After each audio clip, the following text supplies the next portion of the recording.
Почитувани новинари, денешната пресконференција ја посветуваме на стартот на новата учебна година.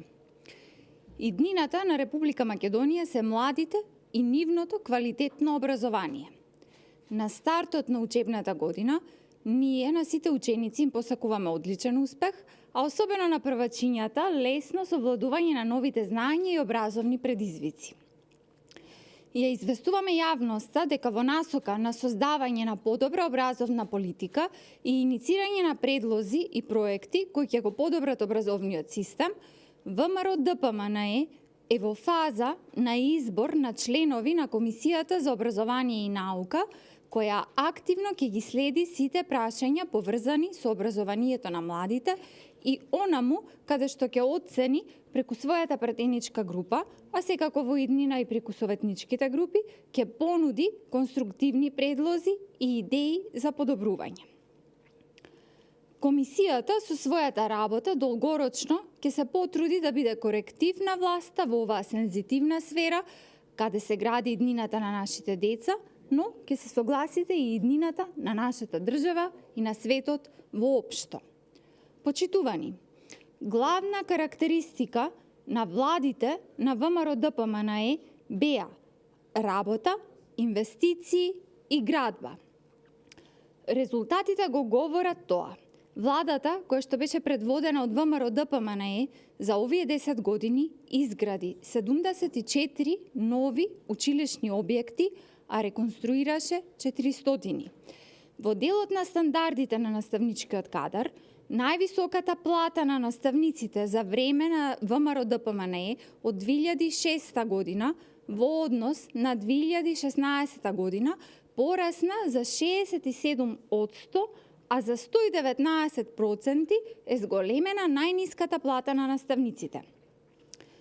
Почитувани новинари, во 2006 година, кога ВМРО ДПМНЕ го превзеде владењето, Министерството за образование и наука наследи буџет од 13 милиарди денари, а додека владата на СДСМ во 2017 година наследи буџет во висина од 23 милиарди денари.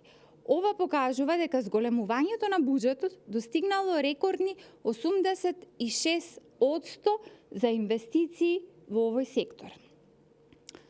За жал, свежи се сеќавањата за неразвојниот и непродуктивен концепт на ребаланс на буџетот, кој го предложи Министерството за финансии и кој очекуваме да го забави развојот на економијата и да предизвика нејзина целосна стагнација.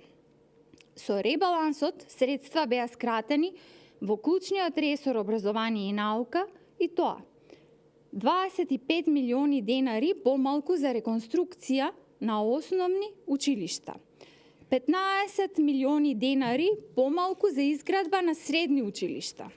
Понатаму, 7 милиони денари помалку за реконструкција на средни училишта, 105 милиони 240 илјади денари помалку за изградба на училишни спортски сали во основните училишта.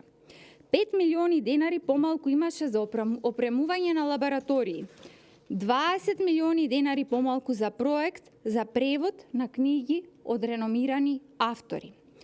9 милиони и 100 илјади денари помалку за професионален развој на воспитно-образовниот кадар.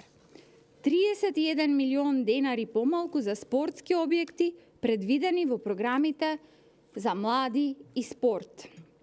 И други кратења од буџетот беа предвидени со овој ребаланс и со неговиот неразвоен концепт, кои што се однесуваа на суштински и значајни сфери. Почитувани новинари, со ребалансот на буџетот, владата на премиерот Заев и министерот за финансии Тевдовски не само што ги скратија средствата, тие всушност ги скратија и сите надежи за развој и континуитет во сферата на образованието.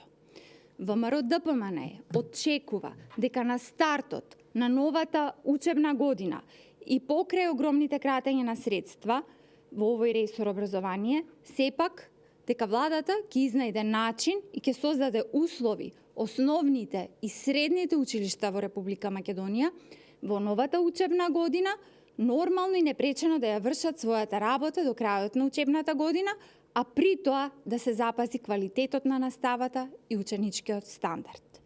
Јас ви благодарам за вниманието.